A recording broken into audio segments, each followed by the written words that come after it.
Hey there, Aaron Wills again, bringing you another reaction video if this works properly. To what, I don't know yet. What I do know is I started this video on Sunday, the very first day of September in 2024, at 5:52 p.m. I switched out computers. I had to redo my video capture to see if this will work. I'm going to see if this will work to do reaction videos where I'm in the corner and you can watch the video next to me. So I'll see if this works. I'm using you as a guinea pig again. Here we go. Let's go to YouTube.com. It's old YouTubes. What's up, tubes? Alright, YouTube.com. Entree.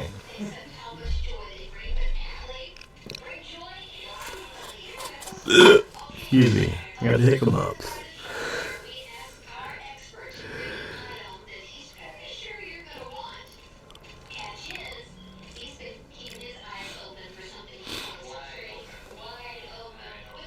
What do we have?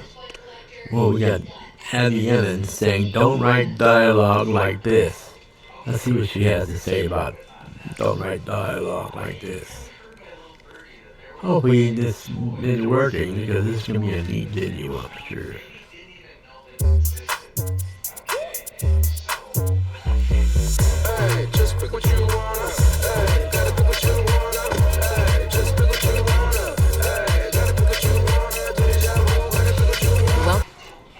Dialogue to feel real, like we're just watching real. I'll tell you how much of this I do that's good and how much of this I do that's wrong. We'll see what she has to say before I can decide what's good and bad.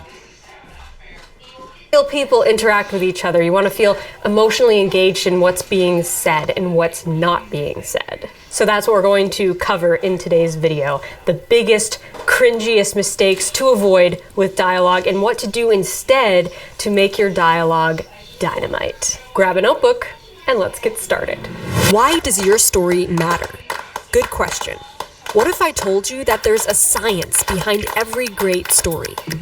I don't just teach you how to write. I teach you how to change the world with your story and make your author dreams come true. Okay, number one mistake to avoid. Don't make your characters say exactly what they're feeling all the time. I also like to call this conflict dumping in dialogue. This is the number one biggest mistake that will instantly make your dialogue feel.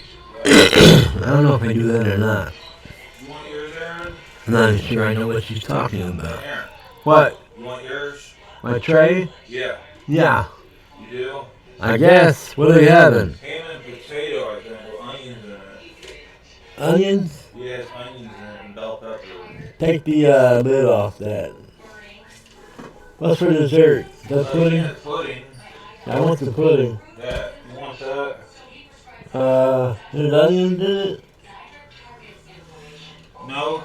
I want it. You want it? Yep.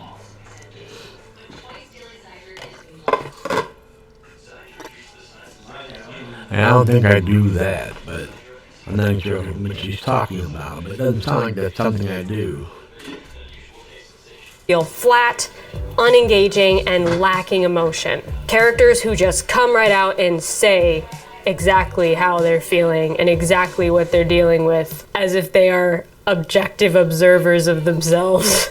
Subtext is the golden rule for writing realistic, compelling, amazing dialogue. And subtext can basically be described as showing us what the character is feeling rather than telling us. It's what makes dialogue feel subtle and realistic and mind-blowingly good. Subtext can be tricky to get the hang of because we, as the writer, can see through the mask that our character is hiding behind. We know what the character is secretly dealing with, but that doesn't mean they're going to reveal.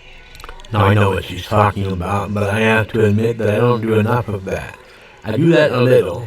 I have a decent amount of that in my stories, but it's hard, so I don't do that a lot. But I do that when I can. I know what she's talking about. She's talking about instead of saying So that even the narrator's saying, telling us how she's feeling. But just, things like, Sarah threw a notebook on the floor and slumped down on the bed. That might sound like she was sad. Just something like that. That wasn't a very good example. That wasn't a very good example, but something like that is what they're talking about. Just showing that she's instead of saying Sarah was in a funk, just have her, have her slouching down in a chair, or, for her to be mad, or someone to be mad, have them throw something across the room and saying, instead of saying so-and-so was mad, have them pick up something and chuck it across the room. You'll get the point across that he or she's mad for sure. Now she's talking about that kind of stuff, I'm sure. I do that enough, but not a ton.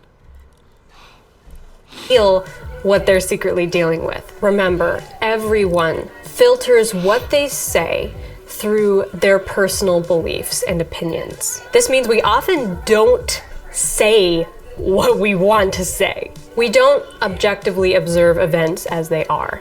We interpret events and other people's decisions and then form our own opinions and then decide which opinions we're going to share based on what we hope to achieve by sharing those opinions. And even then, the opinions we share can change very much depending on our current emotional state and the response that we hope to evoke from the other person. In other words, there is a lot to consider with subtext. It's very complex, but let's keep it simple. I'm all about keeping things simple, so I want to show you some real examples of this. Kiss. Keep it simple, stupid. So you can get a feel for what it looks like, what the mistake looks like, and what the solution looks like. So let's say you have two characters, Violet and Kent. Let's say Violet is suspicious that Kent cheated on a test, but he doesn't want to admit it. And I wrote this dialogue in script format, so there are no real dialogue tags. We're going to add those in later. But first, let's just look at a conversation between these two characters if they were to just come right out and say exactly how they're feeling. Violet: I think you cheated on that test, Kent. Your grades have been terrible lately, and now you have a perfect score. Kent: how dare you say that? I didn't cheat. Violet: then why are you acting so suspicious? I have proof you cheated. I found the paper in your backpack. It's Kent: punctual. okay, What fine. is she talking You're about? right. I cheated. Violet: why? Kent: because my father expects me to succeed academically, and I didn't want to disappoint him again. I'm tired of always being the family disappointment. I think that's why I felt the need to cheat, so that I can measure up to my father's image of success and feel worthy of his love. It sounds terrible because that's not how real people talk. Is there internal conflict there for the characters? Yes, but it's all on the surface. It's all very obvious because Kent is just saying exactly what his fatal flaw is, and people don't talk like this. People cannot objectively observe themselves and identify their conflicts and childhood traumas and issues. While we get to my food, my dinner's here. It doesn't look great, but it looks decent. Plus I'm hungry, so I'm gonna get down on it. Get down on it.